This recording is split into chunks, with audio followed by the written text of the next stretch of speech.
Is there anyone out there who knows what I'm going through?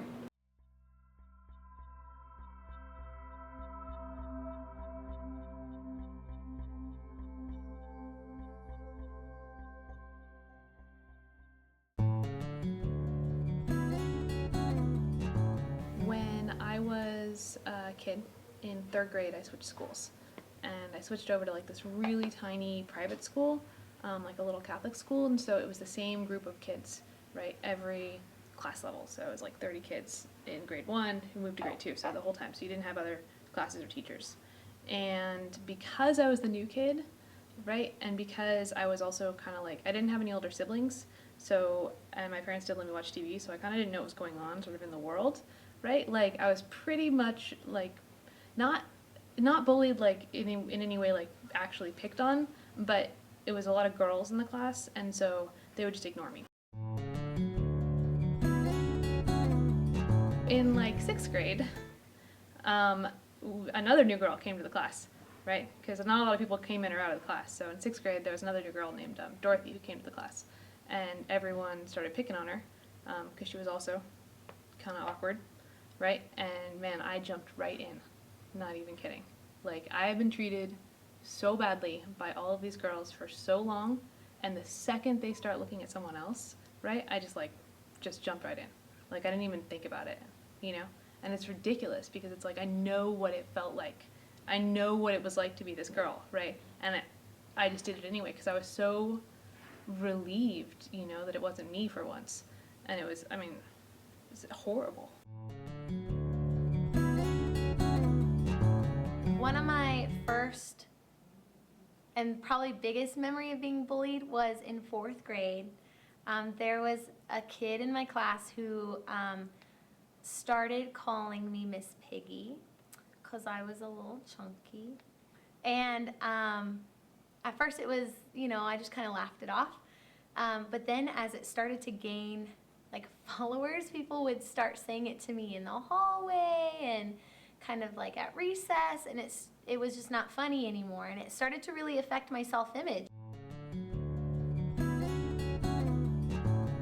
I can remember when I was being really little, I was probably a 2nd grader, maybe a 3rd grader, and I got my report card in the mail, and my parents were going over it with me, and it said, Caitlin has been bullying one of the other little girls at recess. And my parents said, what? You've been bullying somebody at recess? And I said, I have? I didn't realize that my behavior was causing her to be upset. And at first, I remember, you know, being really mad at my teacher and, you know, how could you, you know, tattle on me? I didn't even know I was doing something wrong. But looking back, you know, with some hindsight, I'm really, really glad that she said something, because what if the behavior I was doing, and I don't know, it must have been something like taking the ball from her, you know, calling her names or whatever it was. I was young enough that I didn't realize that behavior was wrong. I can remember a time when I was in elementary school and I got bullied into getting into a fight with a guy who was a really good friend of mine. And it was all like hearsay and made up stuff, right? And what happened was I tried to reason my way out of it, but people kept, you know, pushing it on, and I felt that there was no way out. So I got bullied into this situation. And as a result, I got into a fight. We both got hurt.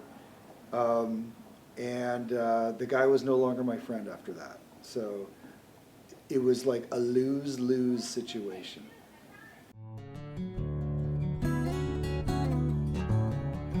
Oh, I can think of a time when I bullied my sister, Alicia, into eating something that I didn't want to eat. And I remember that she didn't want to eat it either because it looked gross and it smelled gross. And I bullied her into eating it, and she ate it. And as a result, I remember she barfed that night. And so I felt really bad about that. I learned my lesson about bullying.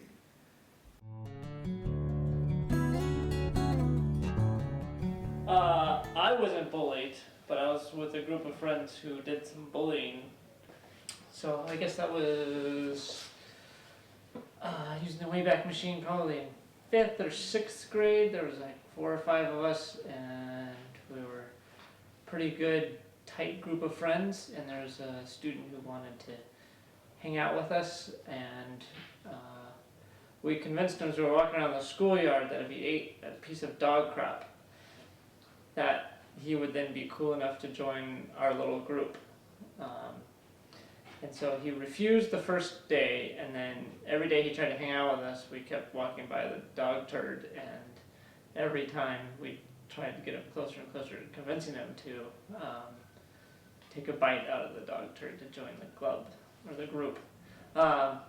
So after about 2 weeks, he'd actually picked it up in his hands and was about to bite into it, and we had to stop him from doing that. But it was at that moment when he was actually capitulating to eating the turd that you realize how much people want to belong, and what lengths people will go to belong, and the power that people have over other people that start out as maybe harmless but easily become something that's pretty darn scary, just the amount of power and influence we have over each other. He did get the final laugh because I got kicked out of 6th grade band because I couldn't play the violin and he could, and so he ended up actually going on and doing really well. But it was just amazing to see at that point just how far people will go to when they are being bullied, because they don't know that they are being bullied at times, and they just think it's a rite of passage. There were times when I was bullied. I changed schools quite a bit growing up, so I just got used to being new and trying to fit in and those kinds of things, and that wasn't always easy. So I always appreciated it when people were friendly to the new kid at school or something like that. Well, yeah, for me, I think those are, as an adult, especially now, a lot easier to remember, because when you do bully people, or when you realize the effect you've had on people from bullying them, it kind of sticks with you, and like you feel guilty, and you kind of end up carrying that around a little bit, and wishing you could go back and apologize to people that you picked on and those kinds of things. I think a lot of people who engage in bullying don't always realize it at the time. I think, especially when you're young, you're trying to have fun, and oftentimes it's easy to have fun at somebody else's expense, and those kinds of things. But to give a specific example, a lot of us, it's part of the culture when we're young, especially boys. We like to throw around the words like faggot and gay, and kind of jokingly call each other faggot and these kinds of things. But you start to realize that even though you feel like, especially as a young person, that you don't mean it in a negative way, that constantly using those words actually does have a negative impact. So in my case, I used to use those words all the time, quite frequently, just like all my friends, until it sort of, I had this sort of moment where I sort of realized how negative that actually was, and bullying that was, because toward the end of high school, my younger brother came out to me, and even though he was comfortable doing that, it was really hard for me to justify continuing to use those words, because even though, like, in my heart I felt like, oh, this word is just a word we all use, it doesn't mean anything. Maybe that was true for me, but from talking with my brother, I sort of realized how negatively that word affected him. It made it really hard for him, even though we were close, to come out. Made it hard for him to feel comfortable just exploring his sexuality. And I believe everybody has the right to their own sexuality. So even though most young men feel totally comfortable with their friends, yelling these things, gay, faggot, those kinds of things, you can't know how your words and actions affect other people. So if you're told, hey, shouldn't use that word because it has a negative impact, even if you don't believe people that that's true, that it has a negative impact, it really does. Just because you're not the one feeling it doesn't mean that those kinds of negative emotions and feelings and just and being bullying isn't happening. It just means you're not the one suffering from it. So so I just encourage people that if you're ever told, no matter what kind of behavior it is, that hey, that's not nice, or you're hurting somebody's feelings, even if you doubt it, or even if you know that you're coming from a place where you don't intend to hurt people's feelings, I think there's an opportunity to like stop and think and try to put yourself in somebody else's shoes and listen when people say that that your behavior is bullying other people, even if you don't feel it yourself.